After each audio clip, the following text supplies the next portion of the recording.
দরকার হয় যেখানে যেভাবে কথা বলা বলবো, আমরা যেন অভিভাবক হিসেবে সবাই নজর দিই আমার সন্তানের প্রতি।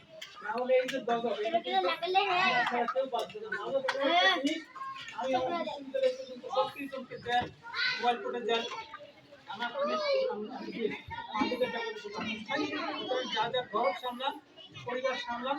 ছোট্ট একটা গল্প যে আমি শেষ করবো আজকের কথা। শহরে দাদা নাতি তারা ছেলের সাথে একেবারে বসবাস করে একটা পরিবার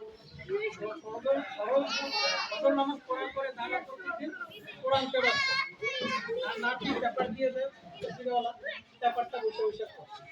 তারপর পুরোনো বলে মানুষ বাংলা পড়তে পারেন না, নাতির জিজ্ঞাসা করে আজকে দেশের খবর কি, নাতি বলে দেশের এই খবর এই জায়গায় এই অবস্থা শুনে ফিরে দাদা আমি দেশের আপডেট রাখে।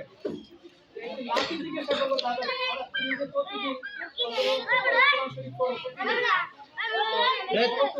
কি লিখছে দাদা লাভ হোক দাদা খুব বুঝতে পারে দাদা তো আরো লিখতে পারে দাদা তো বাংলা অর্থটা বুঝে দেবে।